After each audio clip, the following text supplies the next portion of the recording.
India என்று அழைத்தால் அரசியல் இருக்கிறது. பாரதம் என்றால் ஜாதி மதம் இல்லாத தார்மீக தர்ம நாடு என்று பொருள் என சென்னை கிண்டி ராஜ்பவனில் மொழிகள் தொடர்பாக 2 நாட்கள் நடக்கும் கருத்தரங்கில் தமிழக கவர்னர் ரவி தெரிவித்துள்ளார்.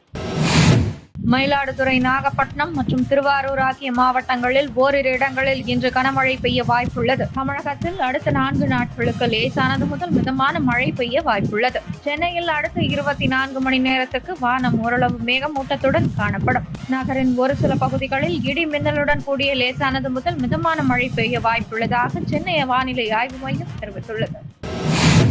அதிமுகவில் மீண்டும் இணைய முடியாத நிலையில் அடுத்த கட்ட நடவடிக்கை குறித்து ஆலோசிக்க பன்னீர்செல்வம் அணி மாவட்ட செயலர்கள் கூட்டத்தை வரும் 27ஆம் தேதி நடத்த திட்டமிடப்பட்டுள்ளது.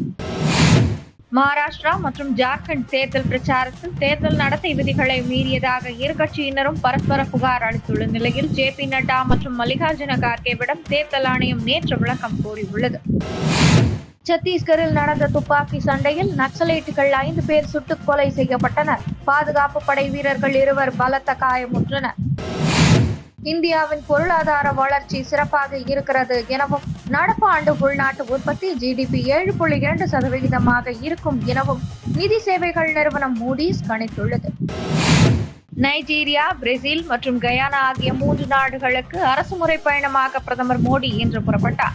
நைஜீரியாவில் 2 நாள் தங்க உள்ள பிரதமர் மோடி 18, 19 தேதிகளில் ரியோ டி ஜெனீரோ நகரில் நடக்கும் G20 மாநாட்டில் பங்கேற்க பிரேசில் செல்கிறார். பிறகு 19 முதல் 21 தேதிகளில் கயானாவுக்கும் செல்கிறார். 1968க்கு பிறகு கயானாவிற்கு செல்லும் முதல் பிரதமர் என்ற பெருமை மோடிக்கு கிடைக்கிறது. அங்கு நடக்கும் கேரிகாம் இந்தியா உச்சி மாநாட்டில் பங்கேற்கிறார்.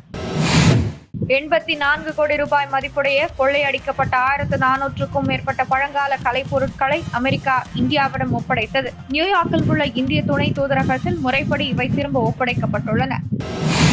40% மக்கள் பாகிஸ்தானை விட்டு வெளியேற விரும்புகிறார்கள் என்பது ஆய்வறிக்கையில் தெரிய வந்துள்ளது. கராச்சியில் உள்ள புலம்பெயர்வுக்கான சர்வதேச அமைப்பு மற்றும் டென்மார்க் வெளியுறவு அமைச்சகம் ஆகியவை இணைந்து பாகிஸ்தான் மக்களிடம் ஆய்வு நடத்தியது. இதுகுறித்து பாகிஸ்தான் தேசிய மனித உரிமைகள் ஆணையம் அறிக்கை ஒன்று வெளியிட்டுள்ளது. அதில் கடந்த 2 ஆண்டுகளில் பாகிஸ்தானில் இருந்து அதிகம் பேர் இடம்பெயர்ந்துள்ளனர். ஐரோப்பாவில் சட்டவிரோதமாக குடியேறியவர்களில் பாகிஸ்தானியர்கள் எண்ணிக்கை அதிகரித்துள்ளது. இங்கு சட்டவிரோதமாக இடம்பெயர்ந்த முதல் 5 நாடுகளில் பாகிஸ்தான் ஒன்றாகும். 40% பாகிஸ்தானியர்கள் இடம்பெயர விரும்புகிறார்கள். குறிப்பாக பலுசிஸ்தான், பாகிஸ்தான் ஆக்கிரமிப்பு காஷ்மீர் ஆகிய பகுதிகளில் வசிக்கும் மக்கள் அதிகம் பேர் இடம்பெயர விரும்புகிறார்கள்.